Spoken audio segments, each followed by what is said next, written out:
नमस्कार विद्यार्थी मित्रांनो. So first of all very very good evening to all of you. Bhushandoot अकॅडमीच्या या राज्यसेवा टेस्ट सिरीजमध्ये राज्यसेवा पूर्वपरीक्षा टेस्ट सिरीजमध्ये मी भूषणदूत पुन्हा एकदा आपलं स्वागत करतो. तर विद्यार्थी मित्रांनो, आज आपला सीसॅटचा पेपर क्रमांक 2 होता. ओव्हरऑल हा आपला तिसरा पेपर होता आणि ओव्हरऑल सीसॅटचा जर आपण बघितला तर सीसॅटचा दुसरा पेपर होता. करेक्ट. ओव्हरऑल पेपरकडे बघितलं तर पेपरची लेंथ जास्त होती. ओके, पेपर काय होता, लेंदियर होता. अगेन टफनेस सुद्धा बऱ्यापैकी जास्त होती आणि पॅसेज क्रिटिकल सुद्धा होते. ओके, सो पॅसेज जर का बघितले तर ओव्हरऑल याला कॅटेगरीमध्ये मोडूयात आपण की थोडा डिफिकल्ट पॅटर्न हा आहे कम्पेअर टू प्रिव्हियस पॅसेज. टाकण्याचं कारण काय की एक्झामला अजून वेळ आहे तुम्हाला.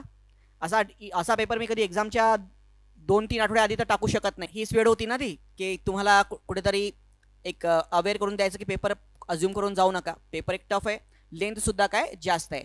ओव्हरऑल जर का पेपरकडे बघितलं तर मी म्हणेल 60 जर का तुमचा अटेम्प्ट असेल तर it's a good attempt. Okay, आता मला कोणी भेटत पण आहेत म्हणतात 73 मारला, मला कळत नाही. मी स्वतः बसतो तरी किती 73 अटेम्प्ट होऊ नाही शकत 2 तासामध्ये. ओके, हे 73-75 अटेम्प्ट मारलेत. आता अटेम्प्ट मारणं म्हणजे लॉजिकल अटेम्प्ट म्हणतोय मी की एकदम चांगल्या जाणे कुठे रिस्क खूप कमी घेऊन अटेम्प्ट करणं. Okay, that we can say की तसा अटेम्प्ट जो आहे तो याच्यामध्ये 60 ॲट मॅक्स 65 पर्यंत अटेम्प्ट जो आहे 60 अटेम्प्ट मी गुड म्हणेल, पण तुमचा तिथं क्वालिटेटिव्ह सुद्धा तो असला पाहिजे. ठीक आहे. अगेन 1/4 निगेटिव्ह आहे म्हणून पेपरमध्ये काही मारत बसू नका. ओके, रिस्क घेतली पाहिजे, पण 4ही ऑप्शनबद्दल काहीच माहिती नसताना काहीतरी मारून द्यायचं. मला हे आवडलं ऑप्शन 3-4 ओके म्हणून ते मारून द्यायचं, याला रिस्क नाही म्हणत, हा चक्क मूर्खपणा आहे. ओके, सो असा कुठलाही रिस्क घेऊ नका की ज्याबद्दल काही वाचलेलं नाही, उदाहरण काहीतरी गोळे भरायचे असं करायचं नाही. ओके, रिस्क कशाला म्हणतात की समजा 2 ऑप्शन आपल्याला रिजेक्ट होत आहेत, मग 2 उरलेले आहेत, मग काहीतरी एक आपल्याला डाऊट आहे, तेव्हा रिस्क घ्या मी म्हणेल. कारण 1/4 निगेटिव्ह आहे always, whether it's a GS और whether it's in CSAT. 1/4 negative असल्यामुळे जर का 2 ऑप्शनमध्ये तुम्हाला कन्फ्युजन आहे तर नक्की तुम्ही काय घेतली पाहिजे, रिस्क घेतली पाहिजे. पण याचा अर्थ असा नाही आहे की काही कळतच नाही प्रश्न म्हणून काहीतरी मारून द्या, असं बिलकुल करू नका. ओव्हरऑल पहिला प्रश्न ओके आपण मेंटेन ठेवला आहे. पहिला पॅसेज आपला कोणता असतो, आणि मागच्या वेळेसच मी तुम्हाला अवेअर केलं होतं की मी पुढच्या वेळेस खूप क्रिटिकल पॅसेज टाकणार आहे म्हणून. मागच्या वेळेस पॅसेज याच्यावरती आला कायद्याचा, पण तो खूप इझी होता. पहिल्या पेपरमधला पॅसेज काय होता, we can say that it's a easier, 5 पैकी 5 पण मिळवले. पण याच्यामध्ये जेव्हा आता मी डिस्कशन घेईल तेव्हा आपण बघणार आहे की कशा प्रकारे असा पॅसेज सॉल्व्ह करायचा नाही. कधी असा पॅसेज आला तर सुरुवातीला सोडवू नका. ओव्हरऑल पूर्ण अप्लिकेशन बेस्ड पॅसेज होता आणि खूप टफ बनवला होता, जसं आयोगाने काढला. इव्हन आयोगापेक्षा पण 1-2 प्रश्न मी जास्त क्रिटिकली टफ यामध्ये करण्याचा प्रयत्न केलेला आहे. ओके, नेक्स्ट याच्यामध्ये बघूयात आपण. सेकंड पॅसेज इझी आहे. हा पहिला इझी पॅसेज आपण टिक केलं कारण करंट अफेअर्स बेस्ड आहे. लेंदियर पण काय इझी आहे ना, मित्रत्वाची परीक्षा वगैरे करंट अफेअर्स बेस्ड पॅसेज आहे. You can solve this as early.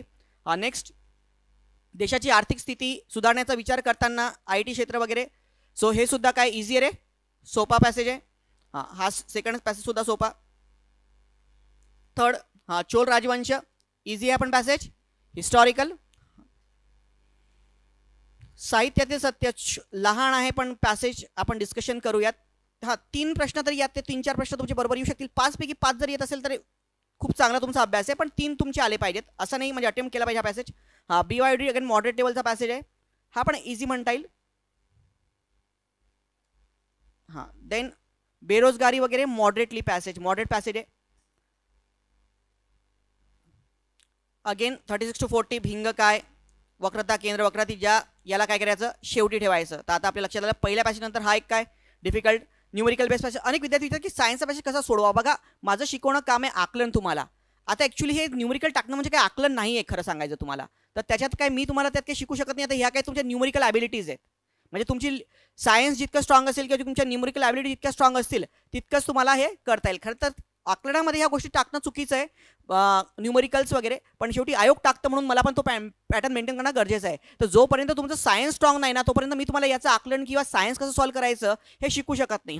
सायन्सचं जसं मी तुम्हाला सांगितलं की ध्वनीवरती पॅसेज आले होता 3 वर्ष आधी, तो पॅसेज काय होता, सोपा होता. असं नाही की सायन्सचा प्रत्येक टॉपिक पॅसेज टफच असतो, पण जेव्हा न्यूमेरिकल्स येतात तर मी नेहमी सांगतो विद्यार्थ्यांना की न्यूमेरिकल बेस्ड पॅसेज जे आहेत ते थोडे टाळा. Okay, numerical based passage attempt करायचे नाही.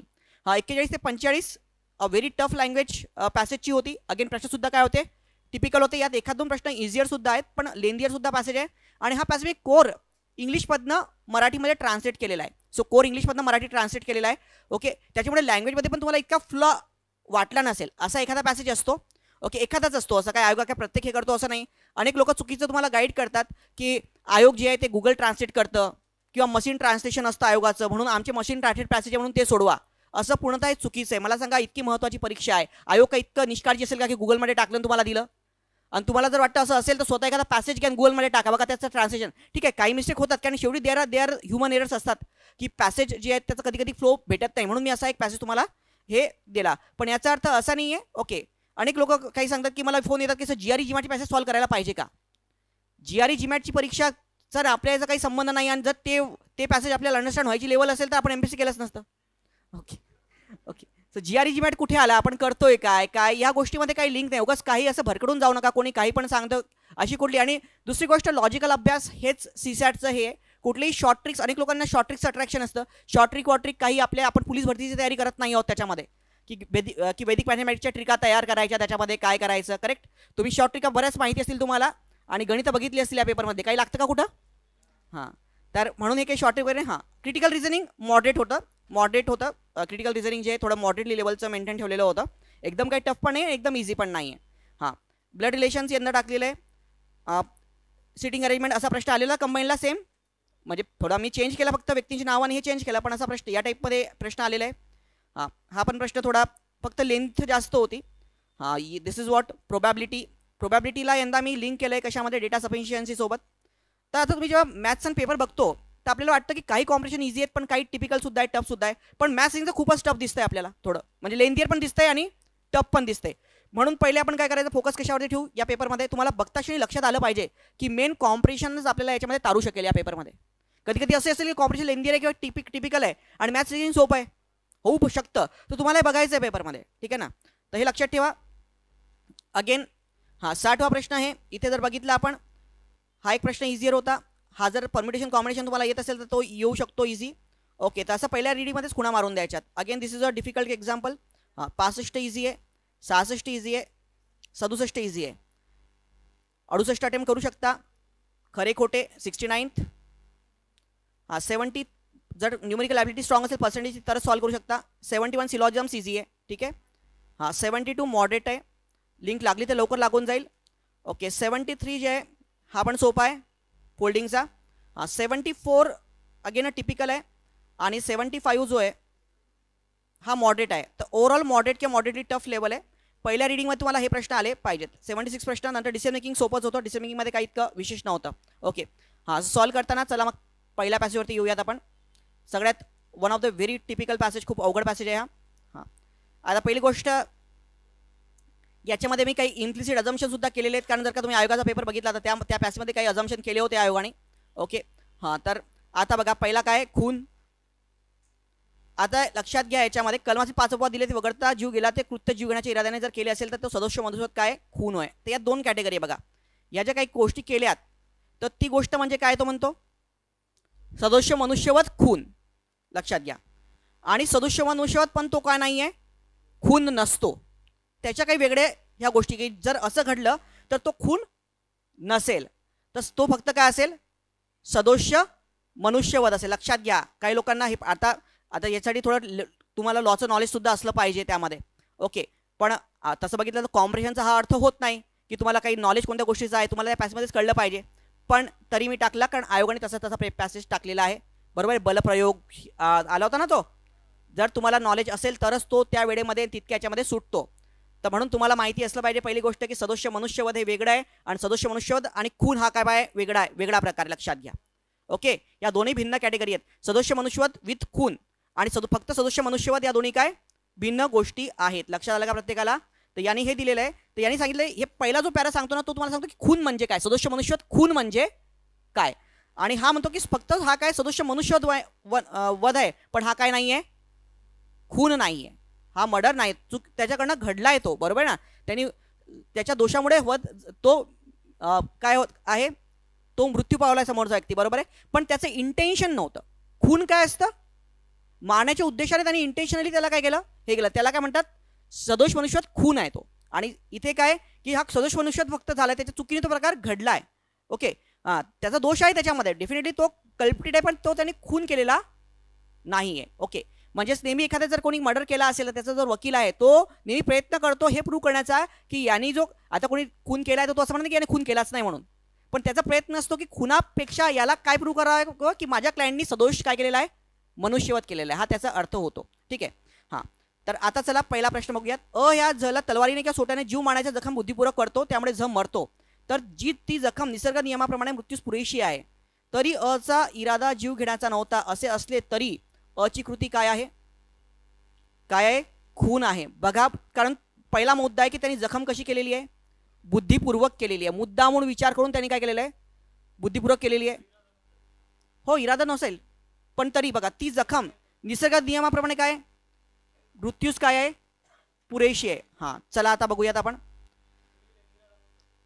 काय. एखाद्याला शारीरिक दुखापत केली जाते आणि ती दुखापत निसर्गाने मृत्यू येण्यास काय आहे? पुरेशी आहे. बघा इथे मेन्शन केलेलं आहे त्याच्यामध्ये. त्यांनी काय केलं त्यानं? एक मिनिट. या कलमासाठी 5 दिलेले आहे ते वगळता ज्या कृत्याने जीव गेला तो कृत्य जीव घेण्याच्या इराद्याने जर केले असेल तर तो सदोष मनुष्यवध काय? खून होय. किंवा बाकी पण गोष्टी आहेत ना, इट्स किंवा आयदर ऑर केस, की हे पण होतं. ही पहिलं आहे, हे दुसरं आहे, हे तिसरं आहे. करेक्ट का? कळलंय तुम्हाला?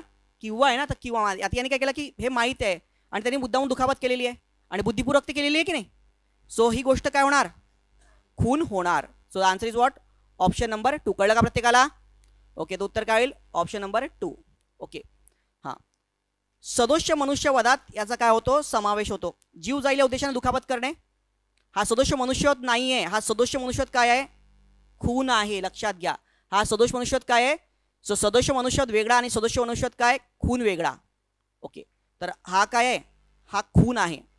सो हे विधान काय होईल? चुकीचं होईल. निसर्ग नियमाप्रमाणे मृत्यू येईल अशी दुखापत करणे हा पण काय आहे? खून आहे. आपण आत्ताच वाचलं. ओके. हां, लोकसेवकाने आपले कायदे पार पडले म्हणून राग येऊन, हे रोग झाला त्याला राग येऊन त्याचा काय घेतला? जीव घेतला. हा सुद्धा काय आहे? खून आहे. आता लक्षात घ्या, तिथे लोकसेवकाचा उल्लेख आलेला आहे. आले काय? बघा इथे, कोणी मनुष्य जर जनसेवक किंवा जनसेवक बजावत असताना कायद्याने अधिकार दिले आहेत त्याचे उल्लंघन करतो. आपल्या नात्याने काम करणे भाग आहे, ते काम करण्याचं ते जे कृत्य कायदेशीर आहे ते आवश्यक आहे असे प्रामाणिकपणे समजतो आणि मनुष्याविषयी दुष्टभाव नाही, त्या मनुष्याचा जीव घेतला तरी तो सदोष वंशज नाही. पण इथे कोण जीव घेतोय रे? इथे कोण जीव घेतोय? तो जनसेवक जीव घेतोय. प्रश्न तो नाहीच आहे. प्रश्न बघा काय आहे. इथे त्या लोकसेवकाचा काय घेतला जातोय? जीव घेतला जातो. इथे काय होतंय? तर लोकसेवकाचा जीव घेतला जातोय. तर ही बाब त्याच्यामध्ये येणार, सो ही पण येणार नाही. ही पण काय असेल? खूनच असेल. म्हणून उत्तर काय तुमचं? पर्याय क्रमांक 4, वरीपैकी एकही नाही. Okay, so that's why the answer is what? वरीपैकी एकही नाही हे होईल उत्तर. आन्सर इज ऑप्शन नंबर 4 होईल. Okay, next. हा पॅसेज अटेम्प्ट न केलेला असतं तर बेटर राहिलं असतं.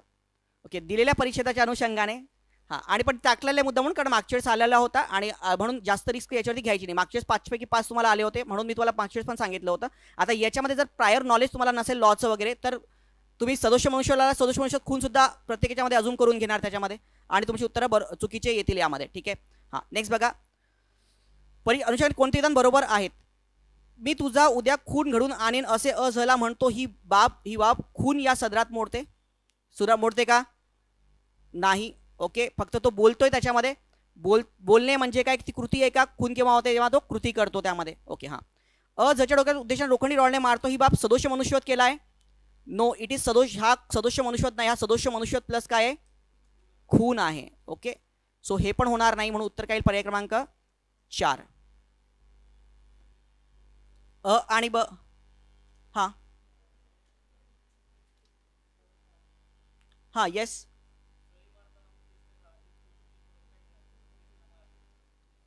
कशामध्ये? बरोबर आहे ना, मग म्हणून तर तो खून झाला ना. कोणता? कोणता म्हणतो प्रश्न? कोणता म्हणताय? प्रश्न कोणताला म्हणताय? हां, तिसऱ्या प्रश्नात ब काय म्हणतात? झच्या डोक्यावर उद्देशपूर्वक लोखंडी रॉडने सडई मारतो. तर अने झला काय केलेला आहे? अरे, सदोष मनुष्यवध वेगळा आणि सदोष मनुष्यवध जेव्हा खून बनतो, या दोन्ही गोष्टी वेगळ्या आहेत. तर हा सदोष मनुष्यवध खून आहे ॲक्च्युली. अरे नाही नाही, ते नाहीच आहे ना ते. बघा इथे स्पष्ट बघा, इथे काय मेन्शन केलेलं आहे. जीव गेला ते कृत्य जीव घेण्याच्या इराद्याने जर केले असेल तर तो काय आहे? सदोष मनुष्यवध काय? खून आहे ना तो. पहिली लाईनच ती म्हणते ना, उद्देशपूर्वक त्याने घेतलेला आहे, त्याला सळी डोक्यावर मारली आणि त्याच्यामुळे त्याचा मृत्यू झालेला आहे, तर ती खूनच झाली ना त्याच्यामध्ये. हां, पहिलीच लाईन ती म्हणतीये. बघा तुमचे चुकले असतील, कारण तुम्हाला पहिली गोष्ट, तुम्ही प्रत्येकाने सदोष मनुष्यवध म्हणजे मर्डर कन्सिडर केला आहे असं नाही आहे. सदोष मनुष्यवध हा वेगळा, जे लॉजचे असतील किंवा मेन्स देणार असतील त्यांना माहिती असेल कदाचित. सदोष मनुष्यवध आणि सदोष मनुष्यवधातनं खून ह्या दोन्ही भिन्न बाबी आहेत. मी जसं तुम्हाला सांगितलं की खून वेगळा आणि सदोष मनुष्यवध खून वेगळा. ओके, हां, तर अ आणि ब दोन्ही काय चूक आहे. बी ने सी या क्रोधात चढवल्यामुळे त्याला रागाच्या सी या पीच्या मुलास म्हणजे वायचा जीव हेतू परस्पर घेतो. या रागाचे कारण दुर्दैवाने घडलेले नाही, त्यामुळे सीच्या कृतीला काय म्हणता येईल? ओके, अगेन इथे बघा, पण तो त्याच्या मुलाचा जीव घेतोय, बरोबर आहे. भांडण कोणासोबत होतं? सी सोबत होतं. त्याने सीला काय केलं असतं, त्यांच्यामध्ये वाद झाला असता तर तो काय झाला असता? सदोष मनुष्यवध झाला असता. पण त्यांनी सीला काय केलंय का? पीला काय केलंय का? त्यांनी कोणाला केलंय? त्याच्या मुलाला केलेला आहे. त्याच्या मुलाचा तिथे काही संबंध येतो का? So that is also a सदोष मनुष्यवध. खून आहे तो सुद्धा काय आहे? खून आहे. Okay, so answer is what? Option number 2. हां, देन अ हा क चे नाक धरण्याचा प्रयत्न करतो, त्यामुळे क हा अच्या हातून असे घडू नये म्हणून आत्मसंरक्षणाकरता अ यास धरतो. यामुळे अ यास अकस्मात मोठा राग देऊन तो क याचा काय घेतो? जीव घेतो. तर अ ची कृती कोणती कृती आहे? तर अ ची कोणती कृती आहे? दॅट इज, आता बघा इथे पण मी उलट केलेलं आहे. वाचा, याच्यामध्ये काय काय मेन्शन केलेलं आहे बघा.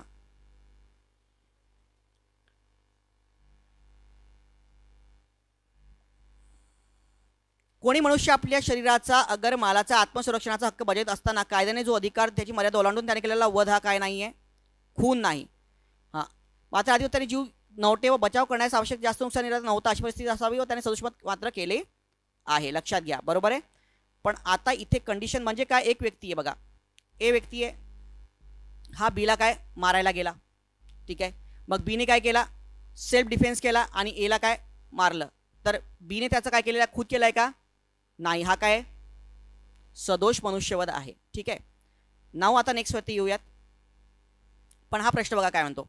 हा अ आहे आणि हा काय? क आहे, सी आहे. समजा अ ने सीचा काय नाक धरण्याचा प्रयत्न केला. आता क ने हा अच्या हातून असे घडू नये म्हणजे त्याला नाक म्हणून त्याने काय आत्मसंरक्षणाकरता एला पकडलं. कोणी पकडलं? नंतर पुन्हा अ यास मोठा राग आला आणि पुन्हा अनेच काय केला? सीचा काय केला? जीव घेतला, बरोबर आहे ना. इथे अचं काय आत्मसंरक्षण आहे का? अटॅक पहिले कोणी केला होता? सीने केला होता, सॉरी एने केला होता ना. इथे जर सीने त्याचा मर्डर केला असता एचा, तर तो काय झाला असता? सदोष मनुष्य. इथे मर्डर राग घेऊन तो अच कचा काय घेऊन राहिला? जीव घेतोय. So again this is also खून आहे, तर ती गोष्ट सुद्धा काय? खून आहे. ओके, सो म्हणून उत्तर काय 5चा पर्याय क्रमांक 2. ओके, असा हा डेंजरस पॅसेज आहे. ओके, हां, नेक्स्ट.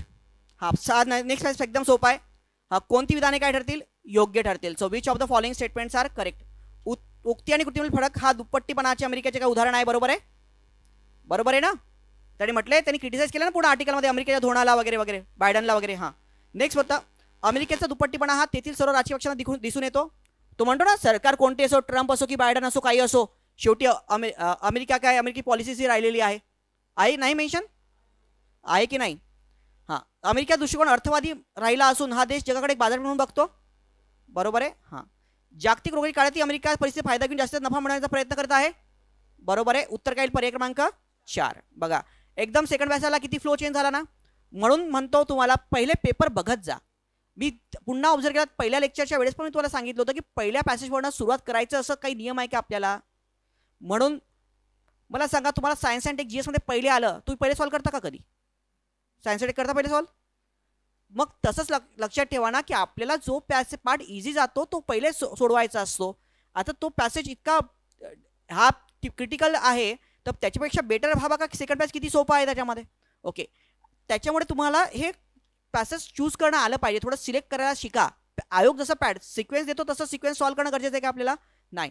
जागतिक महामारीच्या काळात अमेरिकेसारख्या बलाढ्य देशाकडून कोणते वर्तन अपेक्षित आहे? काय केलं पाहिजे होतं तो म्हणतो या याच्यामध्ये काय अपेक्षा होती? चीनच्या सहकार्य भारताला मदत करणे, जगातील विकसित देशाला लसी पुरवठा करणे, बरोबर आहे. लस निर्मितीचा आवश्यक असणारा कच्चा माल अन्य देशांना उपलब्ध करून देणे, बरोबर आहे. हा, आर्थिक फायदा व जागतिक कल्याण याचा समतोल साधणे.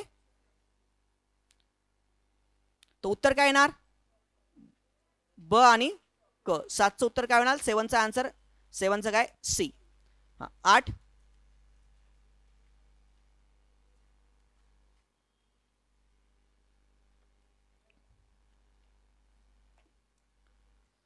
हा कोणतं,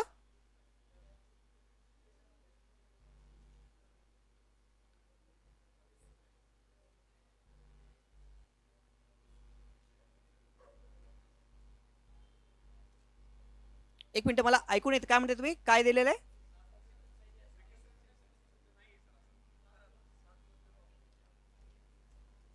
सात, एक मिनिट. जागतिक विकसित देशांना पुरवठा करणे मेन्शन नाहीये.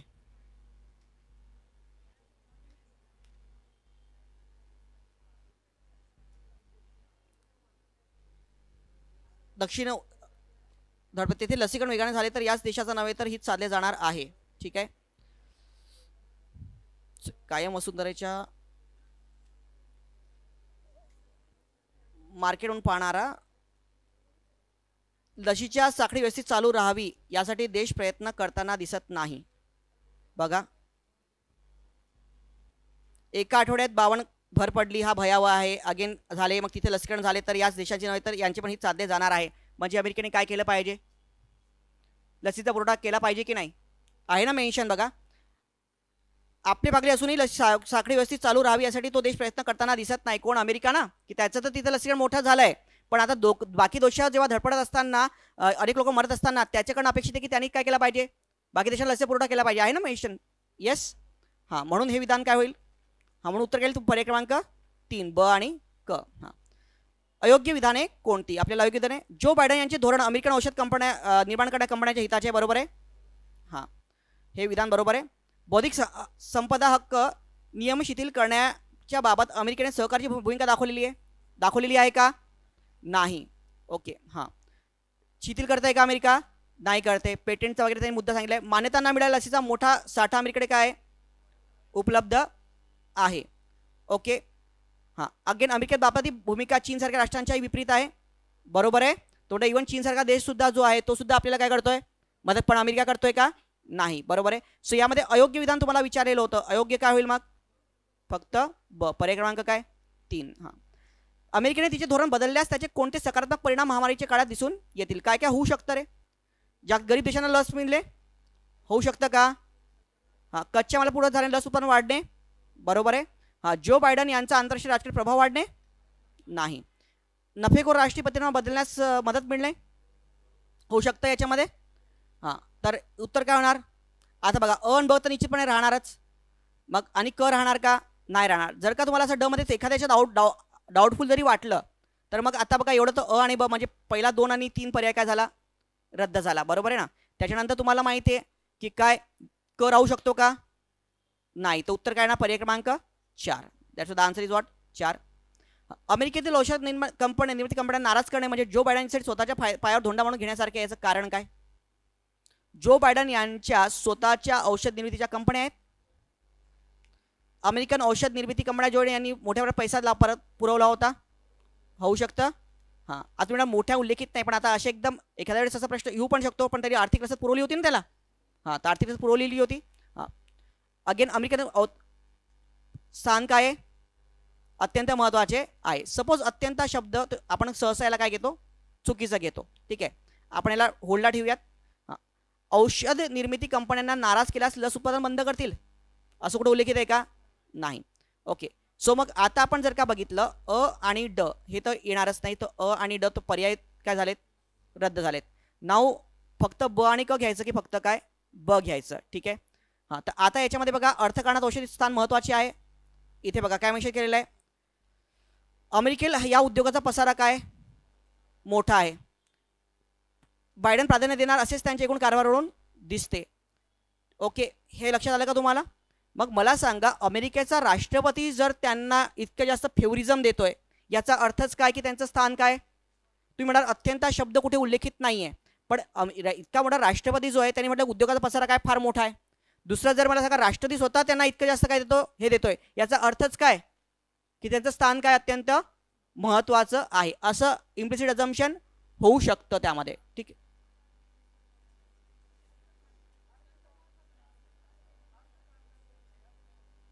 काय काय हां यस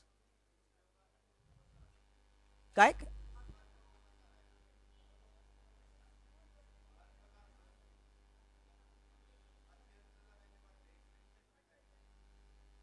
अत्यंत स्थान हां येस एक्स्ट्रीम आहे. पण मग मला सांगा जर राष्ट्रपती फेवरिझम देतोय त्याच्या पुन्हा गव्हर्नमेंट जर का फेवरिझम देतोय तर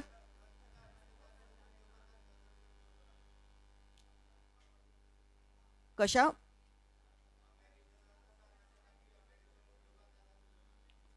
नाही उद्योग म्हणजे शेवटी ते इकॉनॉमीशी रिलेटेडच आहे ना. उद्योग असेल की अर्थकारण असेल शेवटी इकॉनॉमी जी आहे मग उद्योग शेवटी ते इकॉनॉमी ते आर्थिक रसद पुरवत आहेत. मला सांगा इलेक्शन आहे इलेक्शनमध्ये ते मोठ्या प्रमाणात तो काय म्हणतो रसद पुरवत आहेत अक्षय गव्हर्नमेंट जर त्यांच्या फेवरमध्ये काय करते डिसिजन करते इथे लोक जगामध्ये मरत असताना ते त्याचं पेटंटला घेऊन बसले ते याचा अर्थ त्यांचं स्थान जे ते काय अत्यंत महत्त्वाचं आहे हे होऊ शकतं ना इम्प्लिसिट अझम्पशन याच्यामध्ये. ओके तो better way answer is option number 2. तरी मी एकदा थिंक करतो आय विल मार्क दिस मी एकदा पुन्हा घरी थिंक करतो याच्यावरती. ओके पण at present answer option number 2 आहे. हां चला नेक्स्ट. हां कोणत्या बाबीमुळे भारतीय अर्थव्यवस्थेत आरोग्य क्षेत्राचे महत्त्वाचे स्थान राहील असे लेखाने मत व्यक्त केले. कोणत्या गोष्टीमुळे आरोग्य महत्त्वाचं राहणार. हृदयरोग कर्करोग मधुमेह यांचे रोगांचे प्रमाण बरोबर आहे आहे का नाही आहे का नाही आहे.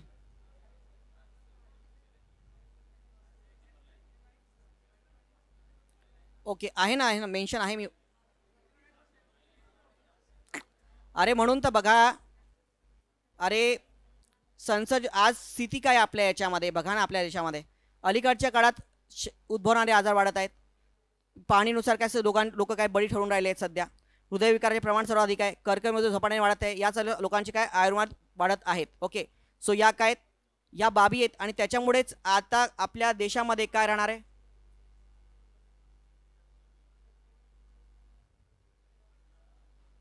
ओके ठीक आहे अर्थव्यवस्थेमध्ये आरोग्य क्षेत्रात महत्त्वाचे स्थान राहील असं लेखाने व्यक्त केलेलं आहे.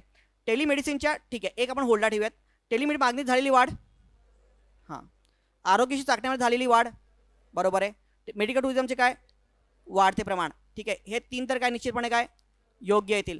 हा मला सांगा हृदयरोग या रोगांचं जे प्रमाण राहणार तर त्याच्यामुळे ती इंडस्ट्री तितकीच काय राहणार स्ट्रॉंग राहील की नाही नाही राहणार.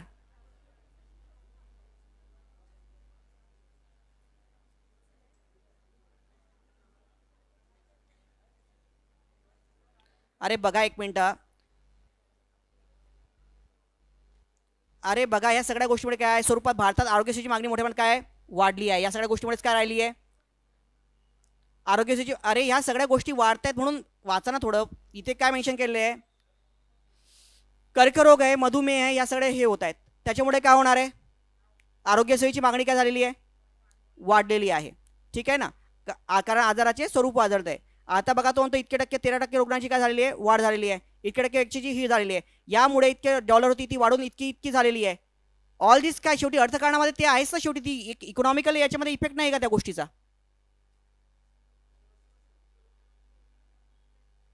काय अरे मेडिकल टुरिझम अरे मेडिकल फॅसिलिटीज याच्यासाठी हे होईल ना. मला सांगा आधी उलाढाल किती होती 5 अब्ज डॉलर्स होती ती 2020 मध्ये किती झाली 32 ते अब्ज पाहिजे तेव्हा डॉलर्स होती. त्यानंतर काय क्षेत्रात 200 अब्ज डॉलर्सपर्यंत हा क्षेत्र काय विस्तारणार आहे. या सगळ्या ही एक तिसरी मोठी काय होणार आहे बाजारपेठ म्हणून उभी राहणार आहे. या सगळ्या गोष्टी म्हणजेच काय आहेत अरे इकॉनॉमिकली डेव्हलप होईल ना त्याच्यामध्ये. हां तर म्हणून उत्तर काय येईल तुमचं. तर हे सुद्धा या गोष्टी वाढत आहेत म्हणून सुद्धा या सगळ्या गोष्टी टुरिझममध्ये हां सॉरी या सगळ्या गोष्टी म्हणून तर या गोष्टी काय आरोग्य क्षेत्राचं स्थान काय राहणार आहे महत्त्वाचं राहणार. हे उत्तर काय होईल पर्याय क्रमांक 4 येईल म्हणून उत्तर. Okay so answer option number 4च होईल. हां नेक्स्ट आरोग्य सेवेचे वाढते बाजार खाली त्या गोष्टीत समावेश आहे आरोग्य विमा आरोग्यविषयक काय डिजिटल सुविधा, हां. औषधी वनस्पतीची शेती नाही. आणि प्राथमिक ग्रंथांचे पुनरुज्जीवन आहे का? नाही. उत्तर काय होईल? अ आणि काय? अ आणि ब. नेक्स्ट, कोणती विधाने योग्य आहेत? भारतात आरोग्य पर्यटन येणाऱ्या लोकांचे प्रमाण दिवसेंदिवस वाढत आहे. बरोबर आहे. हां. परवडणारे दर हे भारतीय एक प्रमुख कारण आहे. येस. हां. वाढत भारत सरकारने अनेक आंतरराष्ट्रीय करार केलेले आहेत का? नाही. विजा नियम शिथिल करणे दुसरे टाकले चांगले पाऊल आहे. बरोबर आहे का? येस. सो अ, ब आणि ड पाहिजे याचं उत्तर. So answer is option number 4. की मध्ये काय दिले आपण? 3. करेक्ट करायला 4 पाहिजे.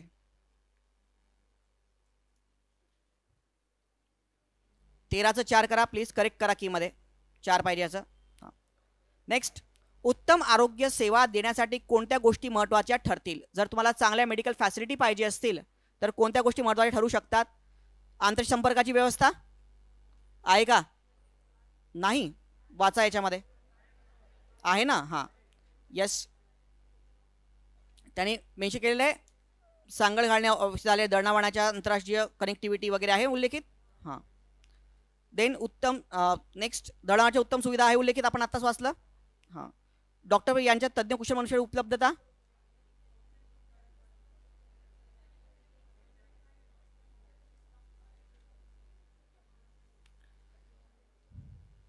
Smart city.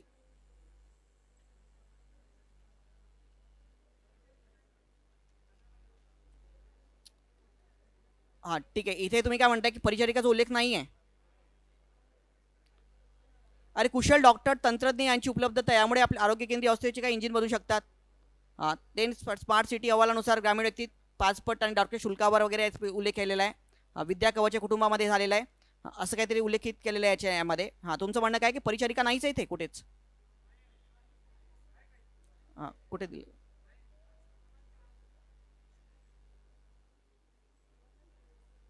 परिचारिका कुठे आलेला आहे? एक मिनिट. तंत्रज्ञ, एक तंत्रज्ञ, हा मेडिकलच्या दृष्टीने एक होऊ शकतं याच्यामध्ये. पण तंत्रज्ञ मेंढी टेक्निकल हे होतं त्याच्यामध्ये. Okay, will hold that. एक मिनटं. हां. परवडेल अशा दरात औषधे वाहने उपलब्धता अरे आहे ना, हे उल्लेखित आहे का? अरे एक मिनटं. हां, मग अशा केसमध्ये येस येस म्हणून सांगतो तुम्हाला, हे उल्लेखित आहे. हे बरोबर आहे की नाही? आता अ, ब आणि क आहे एवढं तुम्हाला माहिती आहे याच्यामध्ये. अशा केसमध्ये मग better way you have to choose option number काय? 4. बघा, या केव्हा हे चूज करायचं नाही. जर तुम्ही याला डेफिनेटली एकदम रिजेक्ट करूच शकता, तेव्हा काय करायचं नाही. मग तेव्हा तुम्ही उत्तर काय घेतलं? जर अ आणि ब असेल तर तुम्ही काय घेणार? 1 घेणार. पण या ऑप्शनला आपण, जर तुम्ही म्हणता की डॉक्टर उल्लेखित आहे पॅसेजमध्ये, आहे ना, चांगले डॉक्टर्स उपलब्ध झाले तंत्रज्ञ, पण तुम्ही फक्त मुद्दा काय घेताय की परिचारिका उल्लेखित नाही, म्हणून त्याला तुम्ही काय घेताय? रॉंग घेताय. पण असं करू नका. मग आता जर का आपल्याला निश्चितपणे अ, ब आणि ड आलं असतं तर मग ठीक आहे, अ, ब, ड घ्या. पण जर असं नसेल, आता या ऑप्शनला तुम्ही एकदम डेफिनेटली रिजेक्ट नाही करू शकत. एक लक्षात घ्या. ठीक आहे, डेफिनेटली रिजेक्ट नाही करू शकत. मग बेटर वे आहे अशा केसमध्ये पर्याय 1 पेक्षा तुम्ही चूज काय करा? पर्याय क्रमांक 4 चूज करा. आणि तुम्ही जर का आयोगाचं घेतलं असेल तर आयोगामध्ये असे पॅसेज असतात, तुम्हाला डायरेक्ट भेटतंय का यामध्ये? तर कधी कधी असं सिलेक्ट करण्यात येतं आणि मोस्ट ऑफ द करण्यात येतं. तर आता काय प्रत्येकाचं एकदम सॅटिस्फॅक्टरी तुम्हाला उत्तर मिळेल असं नाही आहे. But there are somethings you have to assume that is consider कराव्या लागतात. तर मी तुम्हाला सांगितले की केव्हा जर हे इथे जर असं असतं की बघा, जर का याच्यामध्ये असतं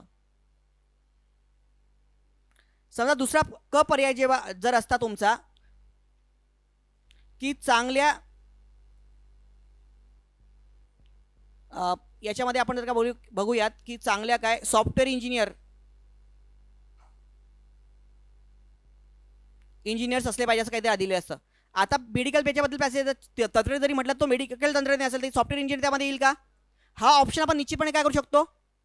रिजेक्ट करू शकतो. अशा केसमध्ये you have to choose what? You must choose अ आणि ब चूज करा यामध्ये.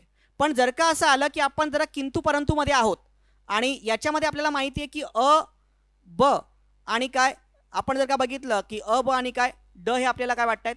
योग्य वाटत आहे त्यामध्ये. Okay, better way you have to choose काय काय करा त्याच्यामध्ये? वरील सर्व करा. तो यामध्ये काय करा? वरील सर्व करा. ओके. हां. नेक्स्ट 15. भारतातील ग्रामीण व शहरी भाग जवळपास समान प्रकारच्या आरोग्य समस्या आढळतात. आहे का? चुके. हां. आरोग्य सेवेच्या मागणीत वाढ होईल प्रामुख्याने आयुर्मान वाढते बदल स्वरूप या गोष्टी कारणीभूत आहेत का? यस. हां.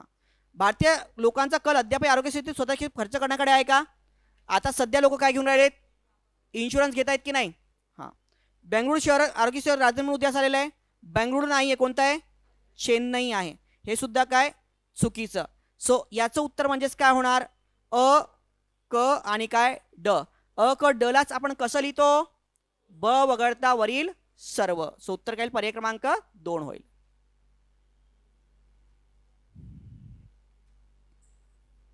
हा. कोणती विधानं अचूक ठरतील?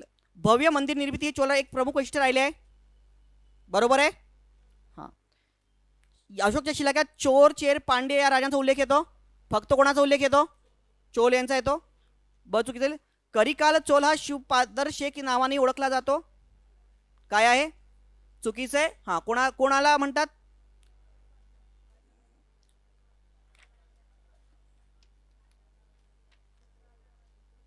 हा. राजा चोळ ना. हा. नेक्स्ट. अरिमोडी वर्णन हा चोल वंशाचा सर्वात महान सम्राट मानला जातो. बरोबर आहे. हा. तर आता योग्य विचारलं की अयोग्य विचारलं आपल्याला? अचूक. हा. योग्य म्हणजे काय येणार उत्तर? 4 अ आणि ड. 17 बघा. पुढीलपैकी कोणत्या गोष्टींमुळे राजा पहिला याचं नाव इतिहासामध्ये काय झालं? अजरामर झालं. ओके. कोणत्या गोष्टीमुळे झालं? प्रजाहिताची कामे केल्यामुळे उल्लेख आहे का? हां. चोल साम्राज्याचा 7 समुद्रापार विस्तार केल्यामुळे. बरोबर आहे. हां. आधुनिक कर पद्धती रचना केल्यामुळे नाही. हां. बृहदेश्वर मंदिर देखणे शिव मंदिर निर्माण केल्यामुळे. यस. हां. तर मग उत्तर काय येणार तुमचं? ब आणि काय? ड. पर्याय क्रमांक काय? 4. बृहदेश्वर मंदिरात कोणती आश्चर्य व्यक्त केलेली आहेत? बृहदेश्वर मंदिरामध्ये काय केलेली आहेत? कोणती आश्चर्य व्यक्त केलेली आहेत? हां. तर काय काय या आवश्यक द्रव्याची तजवीज कशी केली असेल? पैसा कुठनं आणला असेल असं काय आहे का? कोणती आश्चर्य व्यक्त करतोय बघा लेखक इथे बघा पॅसेजमध्ये या इथे उल्लेखित केलेला आहे तुम्हाला.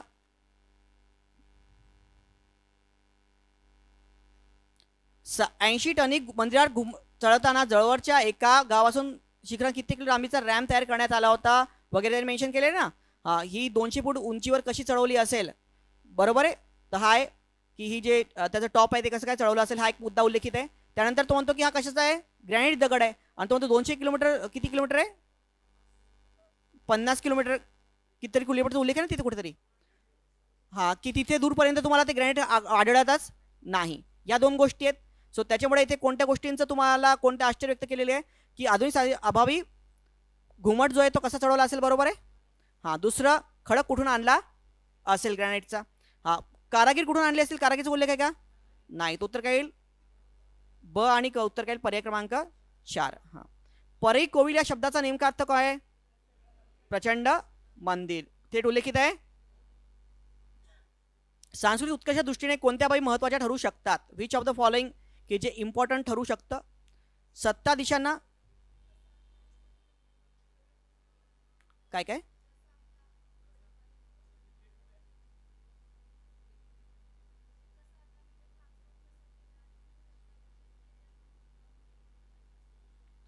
हां. मग तरी जर का बघा याच्यामध्ये जरी तुम्ही काय म्हणतात कसा आणला वापरला खडक तो कुठून आणला असेल? नाही सेमच आहे ना मॅम. कुठून आणलं आणि कसं आणलं गोष्टी बरोबरच आहेत ना त्या. म्हणजे एखादी गोष्ट मिळत नव्हती तर आपण तू कशी विकत घेतली म्हणजे ती कुठनं विकत घेतली हाच त्याचा अर्थ होता. असं काही हे नाही म्हणजे की तू याचा अर्थ असा नाही की कशी आणली आणि कुठून आणली या गोष्टी वेगळ्या आहेत. दुसरं जर का तुम्ही बघितलं बाकी तर 2 ऑप्शन तसेच मॅडम रिजेक्ट होतात ना. आणि बाकी तर कुठलं नाहीच बसत मग कारण ब निश्चितपणे योग्य आहे. आणि जे द्रव्याची तजवीज किंवा पैसे कुठून आणले हे तर कुठे उल्लेखितच नाही आहे ना. मग तसे ते रिजेक्ट होतच ना त्यामध्ये. मग असं पण थोडं हे करत जा. पण यात कसं कन्फ्युजन कारण नाही. कसं आणला की कुठून आणला शेवटी गोष्ट तीच आहे. ओके. इतक्या दूरपर्यंत कोणी सापडत नाही. मग आपण हे तर मला कुठं पुण्यात सापडले नाही पुस्तक तुला कसं भेटलं रे? म्हणजे तू कुठून आणलंय? शेवटी अर्थ तोच होतो ना त्याचा. ओके. हां. नेक्स्ट. कोणत्या बाबी महत्त्वाच्या ठरतात? आता बघा सांस्कृतिक उत्कर्ष किंवा संस्कृती जपण्याच्या दृष्टीने कोणत्या गोष्टी महत्त्वाच्या असतात? सत्ताधीशांना संस्कृती बाबीची जाण असते. बरोबर आहे. अरे ज्याला संस्कृतीची जाण आहे त्यांनी त्याला जाण होती म्हणून त्यांनी हे केलं ना. अ होईल. ठीक आहे. जिंकलेल्या स्वतःची संस्कृतीचा विस्तार करणे. बरोबर आहे का? संस्कृतीचा विस्तार करणे यामुळे सांस्कृतिक उत्कर्ष झाला.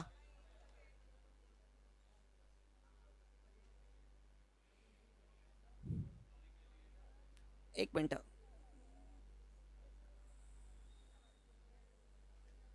राजानं पराभव केलाच पण मालदीव स्वारी केली, सुधारणा घडवल्या, कला साहित्य यांना. मला सांगा ते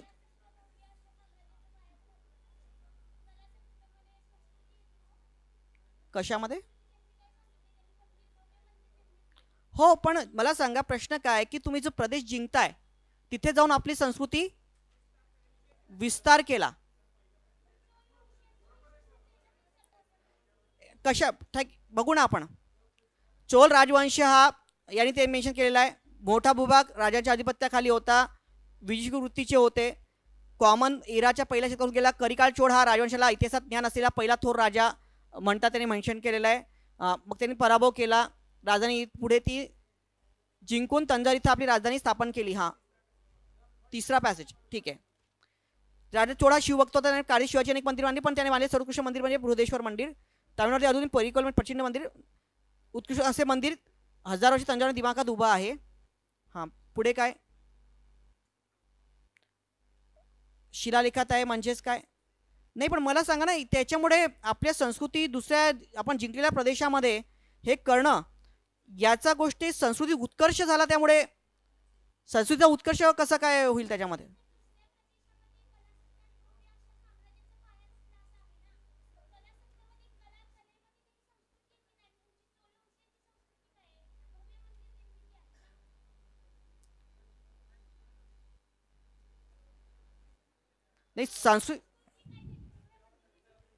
नाही नाही अरे बघा, सांस्कृतिक उत्कर्ष जे आहे म्हणजे आपल्या संस्कृतीचं काय उत्कर्ष करणे याच्या दृष्टीने कोणत्या बाबी महत्त्वाच्या ठरतात. तर सत्ताधीशांना जर सांस्कृतिक बाबीची जाण असेल की संस्कृतीचं जर काय किती महत्त्वाची जर जाण असेल तर ती गोष्ट काय त्यामुळे संस्कृतीचा काय होऊ शकतो, उत्कर्ष होऊ शकतो. बरोबर आहे. हां जिंकलेल्या प्रदेशामध्ये स्वतःची संस्कृती विस्तारित करणे हा बघा, स्वतःची संस्कृती जिंकलेल्या प्रदेशात तिथे आपली संस्कृती थोपा किंवा आपलं व्ह्यू थोपा. बरोबर आहे. ही गोष्ट त्यामुळे काय सांस्कृतिक उत्कर्ष होईल असं म्हणता येईल का तुम्हाला. हा ते एक निगेटिव्ह केलं की जिंकल्या प्रदेशात तिथे आपली संस्कृती थोपायची वगैरे. आपण म्हणतो की जी पॉलिटिकल पार्टी आहे ती आपली पॉलिटिकल आयडिओलॉजी काय थोपते, याने काय सांस्कृतिक किंवा त्यांचं त्यामुळे उत्कर्ष होतो का.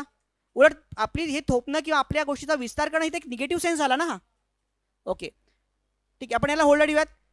काही भाग संस्कृती बाबीसाठी काय करणे, खर्च करणे. बरोबर आहे का.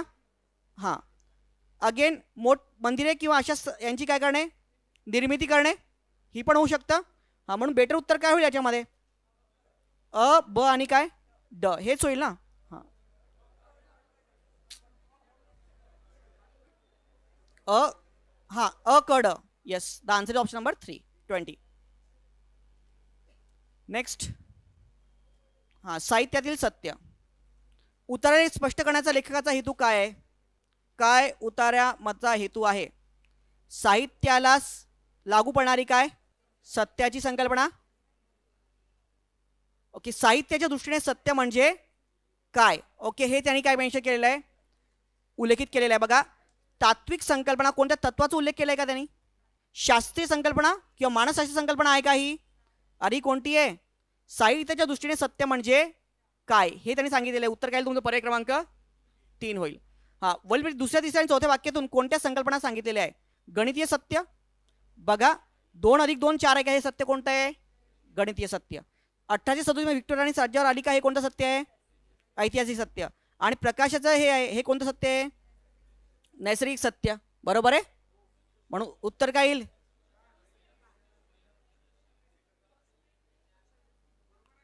अरे बघा वाक्यच आहे ना हे, इथपर्यंत पहिलं, हा दुसरा, हा तिसरा. वेगवेगळे प्रश्न आहेत ना ते त्याच्यामध्ये. हां सो इथे करणार पर्याय क्रमांक 4. एखाद्या मानवी अनुभूती तपशील वाचकांना जुळतो तेव्हा लेखक काय मानतो. साहित्यातील सत्याचा संपूर्ण भाग नाही तर साहित्याचा काय, सत्याचा काय काही भाग. बरोबर आहे. हां बघा इथे काय मेन्शन केलेलं आहे. कलाकार, एक मिनटं इथे मेन्शन केलेलं आहे ना, एक मिनटं, सत्य मानू शकेल. हा बघा, वाचक नोंद स्वतःच्या अनुभवाची व्यक्ती करणारी अशी म्हणूनच ती सत्य मानू शकेल, परंतु हे प्राय साहित्यिक कलाकृती नसते. ओके, लेखकाने नोंदवलेला केवळ वाचकांना अनुभवाशी मिळता जुळता आहे, एवढीच एकच गोष्ट हे लिखाण साहित्यकृती मांडण्यास काय पुरेशी नाही. बरोबर आहे. हा म्हणजे ते काही प्रमाणात होऊ शकतं, पण ती पुरेशी आहे का पूर्णतः? नाही. तर संपूर्ण सत्याचा भाग नाही तर त्याचा काही भाग. ओके, सो उत्तर काय 23चं 3. हा, मानसशास्त्रीय अनुभवाची नोंद काय दर्शवते? मानसशास्त्रीय अनुभवाचं दिलेलं आहे त्याच्यामध्ये. हां, साहित्यातील सत्याचे उदाहरण, चुकीच्या संकल्पनेचे उदाहरण, चुकी संकल्पना होईल का? नाही. हां, सत्य म्हणजे लेखाने दिलेल्या अनुभव तपशिलाचा वाचकाने केलेला स्वीकार. हे आहे का? तो म्हणतो वाचक जर स्वीकार करतो तेव्हा ते सत्य आहे असं नाही आहे. तो काय होऊ शकतो, पण साहित्यातील सत्य सत्याच्या सर्वसामान्य संकल्पेक्षा काय असते? वेगळे असते. म्हटलं ना, जसं म्हणतो 2 अधिक 2 4 आहे का, तो म्हणतो आपण म्हणतो बरोबर आहे, पण साहित्य दृष्टीने ते बरोबर असेलच असं नाही. बरोबर आहे. याचा अर्थ काय की साहित्याचं सत्य आणि सर्वसामान्य संकल्पनेचं सत्य हे काय वेगळं असं हे दर्शवण्याचा लेखक काय करून राहिला आपल्याला इथे प्रयत्न करत आहे. ओके, हां, उतार्यानुसार कोणती विधाने काय आहेत? चुकीची आहेत. सो कोणती विधाने चुकीची आहेत उतार्यानुसार? हां, सर्वसामान्य वाचकाच्या कलाकार अनुभवाच्या अधिक वैशिष्ट्यांचे आकलन करतो. बरोबर आहे. कलाकार कथ्या पद्धतीच्या अनुभवाच्या वैशिष्ट्याचे संप्रेषण करू शकतो. यस. हां, थोड्याफार प्रयत्नाने सर्वसामान्य माणूस साहित्यिकांना अनुभव आत्मसात करू शकतो अथवा लिहू शकतो नाही. उलट बघा इथे काय म्हणतोय तो, अशा गोष्टी वाचकाच्या मनात खोलवर रुजतात. इतक्या चांगल्या साहित्यिक कलाकृतीवर मला नेहमी असंच वाटत जाणवत होतं, परंतु मी इतक्या चांगल्या कधीच मांडू शकलो नाही. अशी सर्वसामान्य काय असते? प्रतिक्रिया असते. म्हणजेच सर्वसामान्य माणूस म्हणतो की मला असं वाटत होतं पण मी असं कधीच लिहू शकत नाही. पण थोड्याफार प्रयत्नाने सामान्य माणूस लिहू शकतो का? लिहू शकतो का? लिहू शकत नाही. कळते का तुम्हाला? ओके, सो म्हणून हे विधान काय होणार बघा, यांनी काय मेन्शन केलेलं आहे. सो तो हा काय म्हणतो इथे की तो म्हणतो की सर्वसामान्य माणूस जर का प्रयत्न केला तर चांगला लिहू शकतो, पण तिथे तो म्हणतो सर्वसामान्य माणूसच काय म्हणतो की मला असं वाटत होतं पण मी असं कधीच लिहू शकलेलो नाही. म्हणजे सर्वसामान्य माणूस लिहू शकतो का? ते लिहू शकत नाही. सो याच्यामध्ये तुमचं उत्तर काय येईल? पर्याय क्रमांक 4 फक्त क. Again a very difficult passage. Okay, यामध्ये जर का 3 किंवा 3 तुमचे बरोबर आले असतील तर you are in very good position. जर 3 आले असतील तर 5 आले का कोणाचे? 5 पैकी 5. Okay, good. हां, चला, बिंग युअर ओन डिव्हाइस. कोणती गोष्ट खरी नाही? प्रश्न काय विचारलेला आहे? कोणती गोष्ट खरी नाही? बायोडमुळे ब्रिंग युअर ओन डिव्हाइस कर्मचाऱ्यांच्या नेटवर्कवर केव्हा येऊन कोठूनही त्यांना संपर्क साधता येतो. केव्हा येऊन कोठी संपर्क, बरोबर आहे ना उल्लेखित पॅसेजमध्ये? Yes or no? हां, 9 ते 5 संदर्भ काम अर्थ कालबाह्य झालेलं आहे. बरोबर आहे. हां, नाही टायमिंग तसं राहिलं आहे का? हां, तुमच्या घरात कोणी वर्क फ्रॉम होम करणार असेल त्याला विचारा किती वाजता उठावं लागतं कामासाठी. ओके, तर आता हे आहे का? नाही. हां, अलीकडे दिसून आले आहे की बायोडमुळे संस्थेची उत्पादकता वाढलेली आहे. हा काय म्हणतो? ही काय आहे? ही एक कल्पित कल्पना आहे. म्हणजे हे काय खरं आहे का? नाही. ओके, सो ही विधान काय चुकीचं होईल. क्लाउड हे संघटित तंत्रज्ञान मदत करतं. बरोबर आहे विधान. आपल्याला चुकीचं विचारलं म्हणून उत्तर काय तुमचं? पर्याय क्रमांक 3. नेक्स्ट, उतार्यानुसार कार्यस्थळात स्वतःची उपकरणे वापरण्याची परवानगी देण्यात यावी ही तरुण कर्मचाऱ्यांची अपेक्षा आपल्यापैकी कोणते धोके निर्माण करू शकते व किंवा धोक्यांना पात्र ठरवू शकते? यामुळे काय धोका होऊ शकतो? कंपनीच्या कामात तरुण कंपनीच्या कामात स्वतःची उपकरणे वापरण्यास परवानगी न दिल्यास ते कंपनीची गुप्त माहिती कंपन्यांना पुरवतील. बघा इथे बघा, स्वतःची उपकरणे वापरण्यास परवानगी नाही दिली तर ते माहिती पुरवतील असं काही आहे का? त्यांनी काय म्हटलं की लोक नाराज होतील. बघा इथे उल्लेख काय केलेला आहे?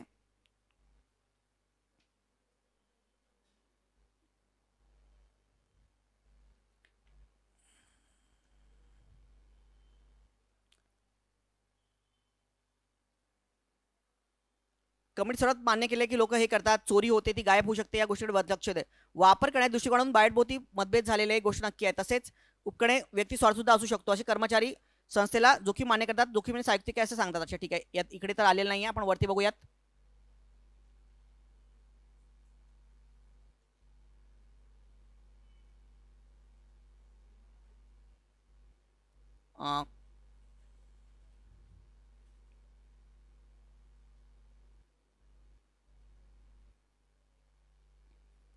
कर्मचाऱ्यांची ती सुरुवात होते. उपकरणे मिळाली ती अशी अपेक्षा करत होते. वापरास मिळावीत. दिसून आले की धोकादायक आहे. तसे मोठ्या कंपन्या संघटना निर्णय घेतात. छोट्या निर्माण होतो. ठीक आहे, यात इथे पण आलेलं नाही आहे. 55% तरुण गटातील कर्मचारी आहेत. ओके, आणि त्याच्यामुळे काय देण्यात यावी असं त्यांनी म्हटलंय. निम्यापेक्षा जास्त कर्मचारी अपेक्षा नसलेल्या स्वतःची उपकरण आपण परवानगी न देण्याचा विरोध करू शकतात. हा खरा धोका निर्माण झालेला आहे. खरा धोका काय की ते या निर्णयाला काय करतील, विरोध करतील. फक्त इतकं आहे. पण तुम्हाला सांगा, जर का तुम्ही स्वतःची उपकरणं त्यांना वापरायला नाही दिली तर तेव्हा हे कंपनीची गुप्त माहिती कंपन्यांना पुरवतील असं आहे का? हां, तर आपल्याला नाही दिलं तर म्हणून मुद्दामून पुरवतील असं आहे का? नाही. म्हणजे त्याला हे करून हे आहे का? नाही. तरुण कर्मचाऱ्याने ही कंपनी सोडून ज्या कंपनीत असं धोरण नाही तिथे नोकरी स्वीकारतील, हे पण आहे का? नाही. कार्यस्थळावर कंपनीचे काम स्वतः उपकरणे परवानगी न देण्याचे कंपनी धोरणाचे तिथे तरुण काय होतील, रुष्ट होतील. रुष्ट होणे म्हणजेच काय, नाराज होणे किंवा काय, विरोध दर्शवणे. लक्षात घ्या, तेच त्यांनी मेन्शन केलंय की नाही, की कंपनीवरती काय होतील, विरोध दर्शवतील त्याला किंवा नाराज होतील. म्हणजेच काय, रुष्ट होणे. उत्तर काय मग म्हणून तुमचं पर्याय क्रमांक 1 फक्त काय, क, फक्त क. हां. नेक्स्ट, 40D सर्वेक्षणानुसार कंपनीचे काम स्वतः उपकरणे वापरण्यास प्राधान्य का देतात? कंपनीची उपकरणे दर्जाना असतात म्हणून त्यांना त्यांच्या आवडत्या क्रिया करण्याची काय भेटते, संधी मिळते. सो दुसरं बरोबर होईल. हां, स्वतःची उपकरणे त्यांचे काम दुप्पट होते आणि जाणीव अधिक मजबूत होती, जबाबदारी होते का? नाही, डायरेक्ट रिजेक्ट होतात ते. सो उत्तर केलं पर्याय क्रमांक 2. हां. उद्दिष्ट कोणती आहेत? बायोट या संकल्पनेच्या वापरामुळे कर्मचाऱ्यांची कार्यक्षमता उत्पादकता वाढते, ही कल्पना मोडून काढणे हे उद्देश आहे का त्याचा? होईल नाही उद्देश. ते तोच तर म्हणतो की याच्यामुळे काय कार्यक्षमता वाढते असं म्हणतात, पण असं आहे का? नाही. तो ते सांगतो ना त्याच्यामध्ये की कोणतीही कल्पितता आणि तो सांगतो की असं काही नाही. एक होऊ शकतं हे. हां. कंपनीच्या अधिकार चाकडीतील पातळ्यांवर नैतिक प्रामाणिकतेकडे काही बोललाय का तो? आणि कशा प्रकारे तुम्ही नियंत्रण ठेवू शकता त्याच्या आपल्या जे कामगार यांना तुम्ही त्याचे डिव्हाइस देता वापरायला, तेव्हा तुम्ही कशा प्रकारे त्यांना कंट्रोल करू शकता, याच्याबद्दल काही बोलला का पॅसेजमध्ये तो? असं कसं तुम्ही कोणतेही ऑप्शन सिलेक्ट करता येतं? ब होईल का? नाही. बघा, कॉम्पिटिशन करताना मनाने काही अझूम करत बसू नका काही पण. ओके, असं की आता हे बघा, त्यांनी इथे मार्ग सुचवलाच नाही आहे की आपण कसं कंट्रोल करू शकतो. तो फक्त म्हणतो की स्वतः जर का तुम्ही ते डिव्हाइस वापरले स्वतःचे तर कंपनीला काय काय होऊ शकतात, धोके निर्माण होतात. तरी कंपन्या काय म्हणतात की जाऊ द्या, अलाउ करतात. तर त्याबद्दल तो काहीतरी बोललेला आहे. इथे त्यांनी कोणते मार्ग सुचवले का की याला कसं कंट्रोल करू शकतो, याला आपण कमी कसं करू शकतो, काही बोललाय का तो? नाही. तर नियंत्रणाबद्दल कोणते मार्ग उल्लेखित केले नाही, म्हणून ऑप्शन ब तर राहणार नाहीच. ठीक आहे. हां. कंपनीच्या कामासाठी स्वतःची उपकरणे वापरण्यात धोके माहीत असतो, स्वतःच्या व्यक्ती फायद्यासाठी असे करणे पसंत करता, या स्थितीवर काय करणे, प्रकाश टाकणे. आता बघा एंडला या कंपनीला सुद्धा माहिती आहे की काय की या सगळ्या गोष्टी आहेत किंवा ती गायब होऊ शकते. वापर दृष्टिकोन भोवती मोठ्या मतभेद ही गोष्ट नक्की आहे. तसेच स्वतःची उपकरणे वापरण्यात करणारे व्यक्ती सुद्धा असू शकतो. असे कर्मचारी बाईट वापरामुळे संस्थेला स्वीकारायला लागणारे जोखीम मान्य करतात, परंतु अशा जोखीम घेणे काय संयुक्तिक आहे असे सुद्धा ते म्हणतात. Steel the company is also allowing them. Correct. Again जर का तुम्हाला क बद्दल थोडा डाऊट आहे, पण अनिश्चितपणे बरोबर आहे की नाही, फक्त अ आहे का ऑप्शनमध्ये कुठे? Better you have to choose option number 1 then. Correct. तो म्हणून उत्तर पर्याय क्रमांक 1 अशा आहेत, चूज करा. देन बायोटचा वापर करणे छोट्या वित्तीय कंपन्यांना धोकादायक असण्यामागची कारणे कोणती कोणती कारणे आहेत की बायोटचा वापर करणे काय थोडं धोकादायक झालेलं आहे कंपन्यांसाठी? छोट्या कंपन्यांच्या कर्मचारी संगणक प्रणालीच्या वापराबाबत परिपक्वता नसते, ते परिपक्व नसतात असं म्हणता येईल का आपल्याला? चुकीचं होईल. खराब झाल्यास नुकसान भरपाई, लहान कंपनी गुप्त संरक्षण करण्याची योग्य धोरणे किंवा प्रणाली नसतात. बरोबर आहे, हे विधान होईल. त्याने मेन्शन केले याच्यामध्ये की तो मोठ्या कंपन्यांकडे तरी काही गोष्टी असतात की कॉम्प्लायन्स प्रॅक्टिसेस आहेत काय ते नजर ठेवू शकतात, पण लहान कंपन्या तेवढं इन्व्हेस्ट करू शकतात का? त्यामुळे त्यांचा आणखी धोका त्यांचा काय होतो, वाढतो असं उल्लेखित केलंय की नाही? हां. उपकरणात ढवळाढवळ करण्याचा धोका असू शकतो. उपकरणामध्ये काही ढवळाढवळ करतील का? तो उत्तर केलं पर्याय क्रमांक 3. नेक्स्ट, पूर्वी कोणती गोष्ट उत्तराच्या मध्यवर्ती कल्पनेचे योग्य वर्णन करते? काय मध्यवर्ती कल्पना आहे? लोकशाही असलेले देश अधिक श्रीमंत असतात आणि त्याच्या नागरिकांना अधिक शिक्षण देतात, असं कुठं मेन्शन केलंय का? शिक्षण लोकशाहीमध्ये सरकारकडे उत्साहाने वाटचाल घडून आलेच असे नाही. बरोबर आहे. बघा त्यांनी त्यात म्हटलंय की उलट असं बघण्यात आलं की गरीब लोक जे निरक्षित आहेत ते लोक जास्त वोटिंग करतात, म्हणजे लोकशाहीमध्ये काय घेतात, सहभाग घेतात. आणि तेच जास्त उलट जास्त शिक्षित लोक आहेत ते काय आहेत, अरे ते वोटिंग करतात का? नाही. बरोबर आहे ना? हां. सो गरीब जास्त मतदान करतात, सुशिक्षित लोक लोकशाहीच्या गोंधळाचा काय करतात, तिरस्कार करतात. केलेले त्यांनी त्यामध्ये. हां. राजकारणामध्ये सहभाग बघा, सक्रिय सहभाग अथवा काय विश्वास होतो असा नाही. बघा मेन्शन आहे. प्रस्थापित लोकशाहीमध्ये सुद्धा अधिक शिक्षण याचा अर्थ राजकारणात सक्रिय सहभाग अथवा लोकशाहीवर अधिक विश्वास असा होत नाही. करेक्ट. याचा अर्थ एज्युकेशन चेंजेस आणेल असा आहे का? नाही. बरोबर आहे. तर हेच त्यांना म्हणायचं आहे. लोकशाहीपेक्षा अधिकारशाही सरकार असेल तर दर्यान जीवन जगतो, हे ऑप्शन काय होईल? रिजेक्ट. ओके. हां, फक्त लोकशाहीवादी इथे शब्द काय आला? फक्त लोकशाहीवादी राज्यव्यवस्थेतच नागरिक आपल्या इच्छा आणि आकांक्षा पूर्ण करू शकतात असं म्हटलंय का तो कुठे? नाही. सो बेटर आन्सर काय होईल? पर्याय क्रमांक 2. आन्सर काय होईल? Option number 2. हां, इजिप्तच्या शिक्षण प्रणालीबाबत उत्तरात दिलेले कोणते अनुमान काढता येईल? इजिप्तमध्ये नोकऱ्यांची संधी वाढलेल्या आहेत? आहे का? नाही. इजिप्तकडे जगातील तरुण आणि उत्तम शिक्षण असलेली लोकसंख्या उपलब्ध आहे? जगातले एकदम चांगले तरुण आहेत का इजिप्तकडे? नाही. नेक्स्ट, इजिप्त ही यशस्वी आणि चेतनशील लोकशाही बनण्याची शक्यता आहे? अलीकडच्या काळात इजिप्तच्या शैक्षणिक पातळीत काय झालेली आहे? वाढ झालेली आहे. सो बेटर उत्तर काय होईल तुम्हाला? पर्याय क्रमांक 4 की अलीकडील काळामध्ये इजिप्तमध्ये काय बघा ना, तो वडिलांच्या तो म्हणतो ना ॲव्हरेज एज्युकेशन आहे ते आता काय झालेलं आहे? वाढलेलं आहे. स्टार्टिंगच आहे त्याच्यामध्ये. इजिप्शियन नागरिक 1990 मध्ये 4.4 वर्ष शाळेत गेलेलं होतं. आता किती आहे? 2010 मध्ये 7.1 वर्ष शाळेत गेलेला आहे. याचा अर्थ थेट तुम्हाला हे अनुमान निघतो त्याच्यामध्ये की त्यांच्या इजिप्त शिक्षण पातळीमध्ये काय झालेली आहे? वाढ झालेली आहे. हां, देशात विद्रोह होण्याची कारणे कोणती? शिक्षण सुविधेचा अभाव, बेकार तरुणांची मोठी संख्या, वी कॅन होल्ड, प्रशिक्षण शासनाबद्दल काय? निराशा. जास्त बेटर होईल 2 पेक्षा. अति महत्वाकांक्षी योजना नाही. तो बेटर उत्तर काय? पर्याय क्रमांक 3. नेक्स्ट बघा, उताराच्या संदर्भात चीनच्या बाबतीत कोणती बाब खऱ्या आहेत? कोणती गोष्ट काय योग्य आहे? चीनचे बहुतांश नागरिक अधिक प्रातिनिधिक स्वरूपाचे सरकार आणण्यास अनुकूल आहेत. आता कुठे मेन्शन केलेले का की चीनच्या नागरिकांना वाटतं की जास्त प्रातिनिधिक सहकार किंवा हे आणलं पाहिजे? आणि ते शब्द कोणता आलाय? बहुतांश. ठीक आहे, चीनमध्ये तो म्हणतो की काही काय आंदोलन वगैरे होऊन राहिले, आता एज्युकेटेड लोक आहेत, तर ते डेमोक्रेसीसाठी काय वर्क करतायत. पण याचा आता बहुतांश नागरिक म्हणता येईल का तुम्हाला? बहुतांश म्हणजे काय? अरे मोस्ट ऑफ दी ना. बहुतांश नागरिक म्हणता येईल का आपल्याला? म्हणता येणार नाही. पायाभूत सुविधांमध्ये चीनने लक्षणीय प्रगती केलेली आहे, बरोबर आहे का? यस. चीन राजकीय क्रांतीच्या का उंबरठ्यावर आहे? नाही. तो उत्तर फक्त ब. अच्छा, इथे 4 झाले का? पर्याय 3 पाहिजे. ओके, पण काही लोकांनी 4 मार्क केलंय याच्या. ठीक आहे, विल गिव्ह वेदर आन्सर 3 और 4 I will give correct mark. इथे आमच्याकडे मिस्टेक झालेली आहे, so I will give full marks to this. Okay. हां हां, कोणतं आहे? राजकीय क्रांतीच्या उंबरठ्यावर आहे चीन?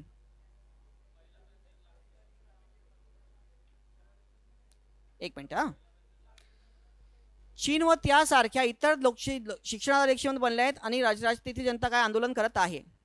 ठीक आहे, हां बरोबर आहे. तर मग लोक काय करतायत तिथे? अधिक स्वातंत्र्यासाठी काय आंदोलन करत आहे? अरे बाबा, पण त्याचा अर्थ काय? राजकीय क्रांतीच्या उंबरठ्यावर म्हणजे काय की एकदम आलेलं आहे, टेकलेलं आहे त्याच्यामध्ये. राजकीय क्रांती उंबरठ्यावर म्हणता येईल का त्याला? राजकीय क्रांतीच्या उंबरठ्यावरचा अर्थ काय होतं की एकदम जस्ट ते आता घडणारच आहे, स्वातंत्र्य मिळवण्याच्या उंबरठ्यावर आलेला आहे देश हा. सो तसं म्हणता येणार नाही, तिथे लोक फक्त सध्या आंदोलन करतायत. सो उंबरठ्यावर येणं एकदम म्हणजे ॲट द एंडला येणं असं म्हणता येणार नाही त्यामध्ये. ओके. हां, तो उत्तर घेईल पर्याय क्रमांक 3. हां, उत्तरे संदर्भात लोकशाहीची गडबड किंवा गोंधळी संज्ञा कशासाठी संदेश देते? व्यक्तिगत स्वातंत्र्यातील लोकशाहीचे देश गोंधळलेले आहेत? व्यक्तिगत स्वातंत्र्य उल्लेख आहे का? नाही. त्यांनी काय म्हटलं? गोंधळ म्हणजे काय? तो म्हणतो एज्युकेटेड लोक आहेत ते उलट वोटिंगमध्ये काय कमी आहेत, जे गरीब लोक आहेत ते वोटिंगमध्ये काय इन्वॉल्ड आहेत? जास्त इन्वॉल्ड आहेत. हा गोंधळ आहे. पण हा इथे कुठेच काय एक्सप्लेन केलेलं आहे? गरीब आणि श्रीमंत याची दरी वाढत आहे? गरीब आणि सुशिक्षित यांच्यामध्ये कोणती दरी वाढत आहे? त्याच्यामध्ये बंडाळी होत असते तिथे. सो बेटर उत्तर काय? पर्याय क्रमांक 4. That's the answer is what? Option number 4 होईल. हा, आता नेक्स्ट, कार्टेशियन चिन्ह संख्येनुसार योग्य विधाने ओळखा.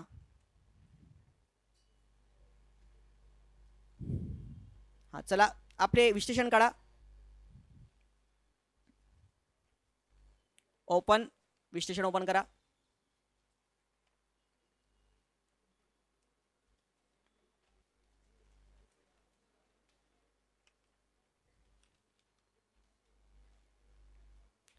छत्तीस. बहिर्गोलीय नाभी अंतर आणि अंतर्गोलीय नाभी अंतर याचे काय ऋण असते? इथे काय दिलेलं आहे? एक मिनिट.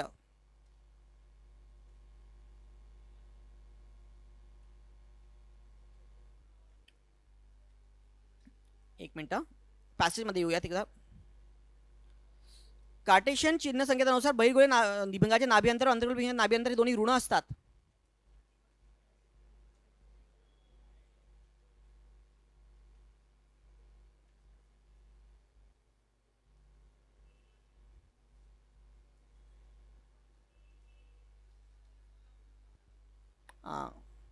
बहिर्गोलीय भिंगाचे नाभी अंतर धन आणि अंतर्गोलीय भिंगाचे नाभी अंतर काय असतं? ऋण असतं. हां, हे दोन्ही ऋण असतात का?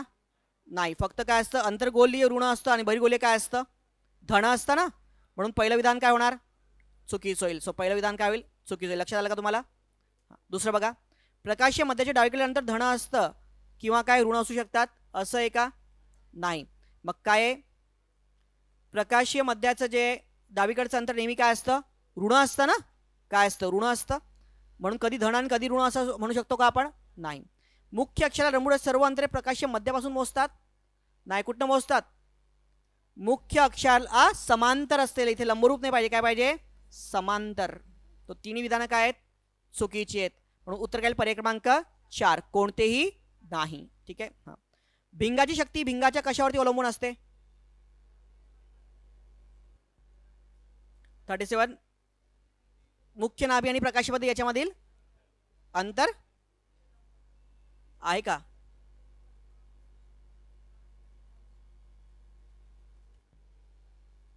अरे नाभी अंतरावर कशावरती असते ती? भिंगाची शक्ती कशावर अंतर? अरे बघा, भिंगाची शक्ती म्हणजे काय? Focal length. कशावरती डिपेंडंट आहे मला सांगा? फोकल लेंथवरती ना. नाभी अंतरावरती. बघा भिंगाची शक्ती येऊयात आपण. भिंगाची शक्ती, अभिसरण भिंगाच्या क्षमतेस भिंगाची शक्ती असे म्हणतात. ही भिंगाची शक्ती नाभी अंतरावर काय असते? अवलंबून असते. कशावर असते? आहे उल्लेखित. भिंगाची शक्ती ही नाभी अंतरावर अवलंबून असते. आहे का उल्लेखित? आता नाभी अंतर म्हणजे काय रे? मुख्य नाभी आणि प्रकाशाच्या मध्ये याच्यामधलं काय? अंतर. येस. मग वाच तिथे बघा. हां, तर उत्तर काय होईल? 3 होईल ना. हां हां, न्यूमरिकल्स येतात आहे. तर न्यूमरिकल्स जे आहेत, मी तुम्हाला सांगितलं की हे मी तुम्हाला तुमच्या सायन्सवरती डिपेंडंट आहेत. आता हे मी तुम्हाला कॉम्प्रिहेंडचा पार्ट नाही, हा न्यूमरिकल ॲबिलिटीचा पार्ट आहे. ठीक आहे. हां, H1 बघा, याच्यामध्ये काय प्रश्न काय दिलेले आपल्याला? 38. क्वेश्चन 38 याला येऊयात. 3 cm उंचीची टाचणी म्हणजे हाईट काय झाली? 3 cm. ओके. H2 हाईट काय? नेक्स्ट हाईट काय? 12 cm ही H2 झाली आहे. सो एक बहिर्गोल भिंग असू 10 सेंटीमीटर अंतरावर म्हणजेच काय? यू काय झाला? -10. आणि याच्यावर आपल्याला एफ काढायचा आहे. तो H2/H1 = V/U असतं. ओके. हां, आता H2 काय झाला? 12 आहे आणि H1 काय झाला? 3 आहे. 12/3 आणि V/U. यू म्हणजे काय? सो -10. सो याच्यावरनं कॅल्क्युलेट करा. तर V = काय येणार तुमचं? -40 येईल.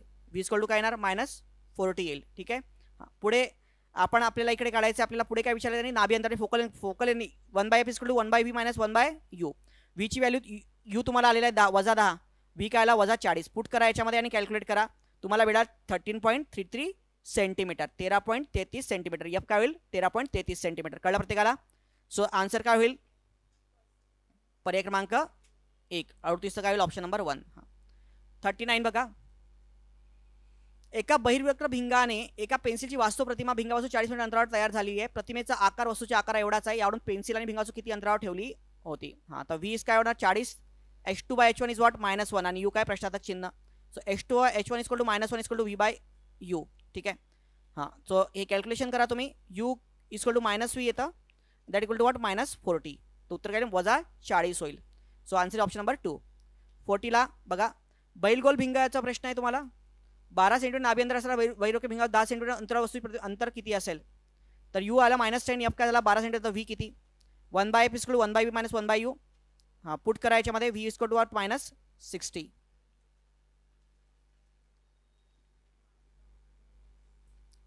ओके. आता हे तर न्यूमरिकल ॲबिलिटी म्हणून आम्ही काही तर ते एक्सप्लेनेशन दिलेलं आहे. तुम्ही ते बघून घ्या, वाचून घ्या. याच्यामध्ये जसं आपण बघतो आयोगामध्ये येतात की त्याच्यामध्ये काय तुम्हाला तुमचं जितकं सायन्स आणि न्यूमरिकल चांगले असतील तेव्हा तुम्ही ते सॉल्व्ह करू शकता उदाहरणं. ठीक आहे ना. याच्यात मी काही टीच करू शकत नाही. 41 ते 45 हा थोडा टफ पॅसेज होता. मी एका इंग्लिश पेपरमधनंच घेतलेला आहे. हा पॅसेज ट्रान्सलेट केला आहे मराठीमध्ये. जसं तुम्हाला सांगितलं की यात कोर मराठी लिटरेचर नाही आहे. हां, थोडा लेंदियर सुद्धा होता खूप जास्त. बेटर वे की हा पण पॅसेज तुम्ही जर एंडला केला. या पेपरमध्ये मी म्हणेल की तुम्ही जर का तुमचे 8 पॅसेज जरी का अटेम्प्ट झाले असतील, की ते 8 पॅसेज तुमचे अटेम्प्ट झाले असतील तरी तुम्ही खूप चांगल्या पोझिशनमध्ये आहात. ओके. 7 to 8 passages. पण ते मग क्वालिटेटिव्ह अटेम्प्ट तुमचे असते पाहिजेत एकदम. Okay. That should be a very qualitative attempt. 7 पर्यंत. ओके. तर असं एकदम हे नाही. मी म्हणतो या पेपरमध्ये जर 60 अटेम्प्ट तुमचा जर का असेल चांगल्याने केला असेल तर तो पण एक चांगला अटेम्प्ट आहे. 60 अटेम्प्ट. पेपर लेंदी सुद्धा आहे आणि अवघड सुद्धा आहे, दोन्ही गोष्टी आहेत त्याच्यामध्ये. ओके. आणि असं हे एक लक्षात घ्या की पहिला पण पेपर अनेक लोकांना टफ वाटला होता, पण आता जेव्हा आमचं आन्सर चेकिंग चाललेलं आहे, अनेक विद्यार्थ्यांना 140 प्लस सुद्धा मार्क आहेत. म्हणजे जिथे कोणाला 80 90 100 येत आहेत, पण दुसरे तुमचेच कॉम्पिटिटर जे आहेत आणि त्याच्यासोबत तुमची कॉम्पिटिशन आहे, तर तुम्हाला ते टफ वाटतंय, पण ऑलरेडी अशा याच्यामध्ये पण 140-50 विद्यार्थी काय करतायत, स्कोर करतात काही विद्यार्थी. तर हे लक्षात घ्या की आणि तुम्ही कुठेतरी कमी पडताय हे तुम्हाला समजलं पाहिजे त्यामध्ये. करेक्ट. तर तुम्ही असं हे म्हणू शकत नाही त्यामध्ये की पेपर टफ होता म्हणून मार्क कमी आले. इथे आता बघा, हा पेपर टफ, तुमचा मार्कांपेक्षा या टेस्ट सिरीजमध्ये तुमचा रँक काय येतो हे जास्त महत्त्वाचं आहे. पेपर टफ असेल तर डेफिनेटली कट ऑफ काय जातो, कमी जातो. पेपर इझी असेल तर कट ऑफ काय जातो, जास्त येतो. जसं आपण बघितलं 2018, तुम्हाला आठवत असेल ज्यांनी अटेम्प्ट दिला असेल 2018चा पेपर झाल्यानंतर प्रत्येकजण खूप खुश होतं. एव्हरीबडी इज हॅपी की काय जबरदस्त पेपर गेला, अरे माझा सीसॅट यंदा खूपच जास्त गेला आहे, असं तसं. ओके.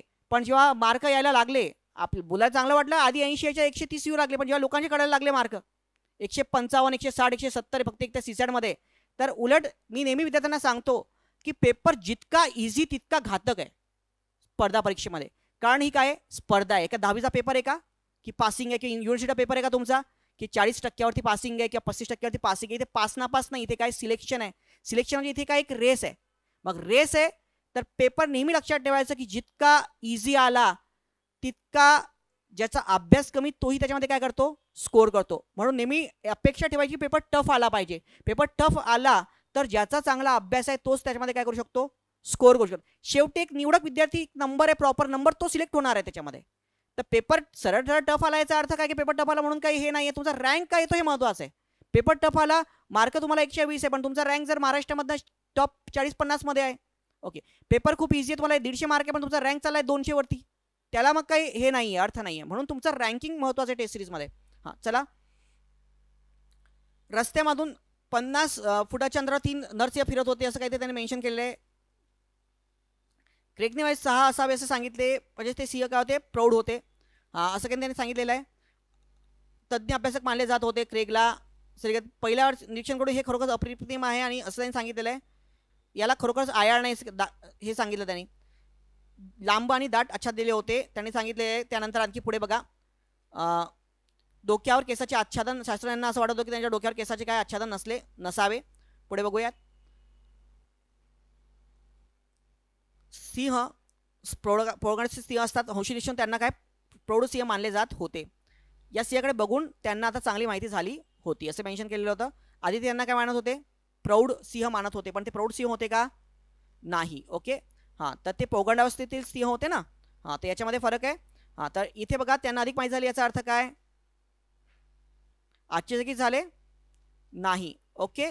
हां, तर इथे बघा काय उत्तर येईल मग याचं.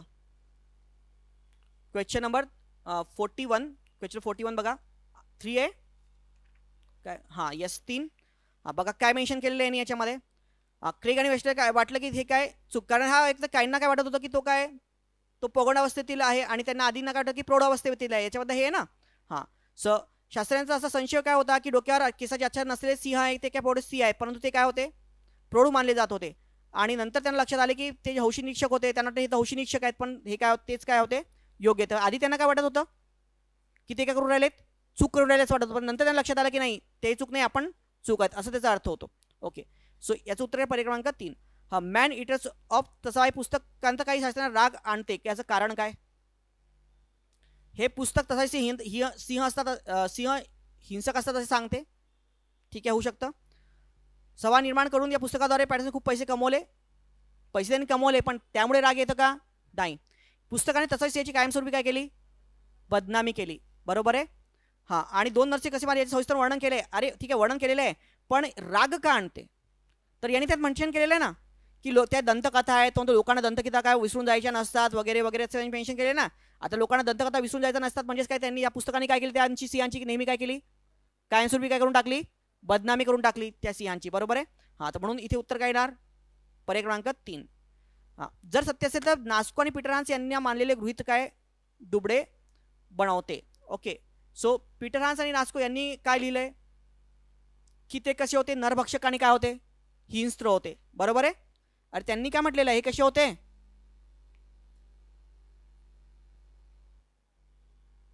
बघा नास्कॉन पीटर हान्स तिचा उल्लेख केलेला. हे सिंह खरोखरच कणखर आहेत का आणि असल्यास आया नसलेल्या कृतीमध्ये काही संबंध आहे का? 2 वर्षापूर्वी नास्कॉन यांनी याबद्दल एक अनुमान मांडले. तसावी सिंह हे गुहेतील सिंहासार असू शकतील. सिंहाची सर्वात प्रगत प्रजाती असावी. मोठे शरीर, लहान आयाळ नसणे काही रूपात सुचवतात की सिंहाच्या प्राथमिक पूर्वजांना अधिक आहेत. क्रेक काही गंभीर शंका आहेत. असे तरी मान्य करतात कसावी सिंह हे शास्त्रात पडलेले काय कोडे आहे. अच्छा, इथे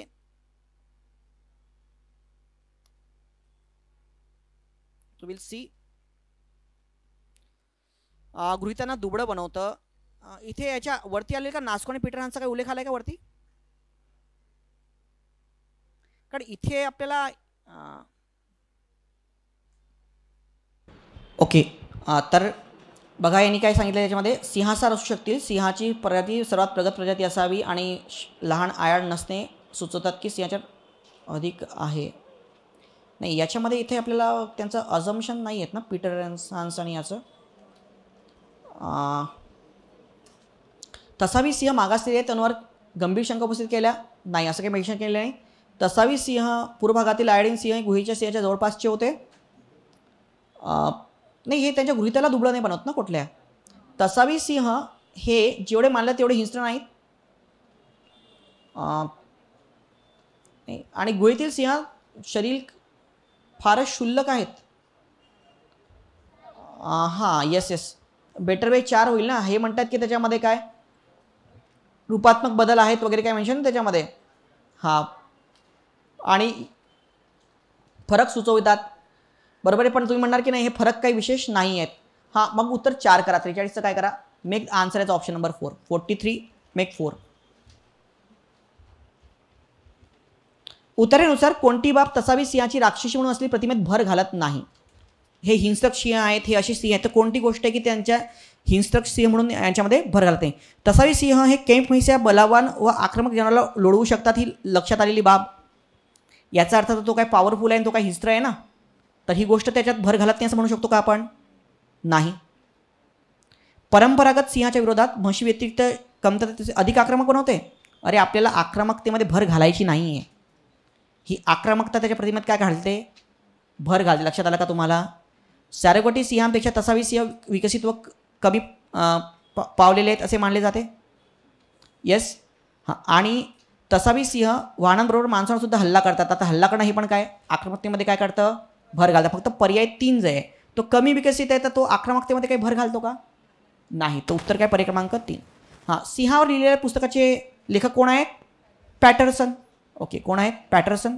हां, next passage English. According to the passage, what did scientists actually mean? What he said, IT has destroyed the Indian science. IT has destroyed the Indian science याचा अर्थ काय होईल? ओके, हां, काय होणार? अरे, आज पैशासाठी तो म्हणतो ना, आज ते शिक्षण वगैरे काही करत नाहीत लोक, फक्त काय पैशासाठी हे केलेलं आहे. आज IT सेक्टरने इतका मोठे पॅकेज दिलेले आहेत वगैरे वगैरे. सो उत्तर काय? पर्याय क्रमांक 4 आहेत की नाही? ओके, आपले सॉफ्टवेअरचे मित्र USA फ्लॉरिडाचे इकडे तिकडे फोटो टाकतात, आपल्याला झोप येत नाही इथं. Okay, so that is what. आपण काय करतो? आपण नॉलेज सर्च करून राहिलो इथे. हां, next. What does author say the knowledge has become a commodity? आज नॉलेज IT इंडस्ट्रीमुळे कमोडिटी का बनलेला आहे? सेम गोष्ट आहे. Highest prices as possible. पैशासाठी सगळं चाललेलं आहे ना. Yes or no? हां, सो 47 आहे 4. Which of the following mention author suggestion promote the interest in Indian academia? Okay, कोणती गोष्ट आहे ऑथर सजेशन देतो की ज्याच्यामध्ये काय अकॅडमिक्समध्ये काय इंटरेस्ट वाढला पाहिजे त्यामध्ये? हां, research should adopt a corporate culture as there in west. बरोबर आहे. रिसर्चमध्ये पण काय आलं पाहिजे? कॉर्पोरेट कल्चर आलं पाहिजे, त्यातनं पैसे मिळाले पाहिजे, तेव्हाच लोक काय करतील? रिसर्च करतील ना. हां, listening the number of research grants given कमी करा. अरे, मला सांगा, रिसर्चला दिलेलं ग्रँट कमी करा आणि त्याच्यामुळे का नॉलेज वाढेल का? त्यामुळे इंटरेस्ट वाढेल का? अरे, लेसनिंग म्हणतात तो कमी करण्याबद्दल आहे का? नाही. Making academic salaries equivalent to the those paid IT services. So answer काय होणार? पर्याय क्रमांक 4 A आणि C. Answer option number 4 A and C. Next. Which of the following according to the author factor responsible for declining the interest in the scientific research? Slower progress of work in a research.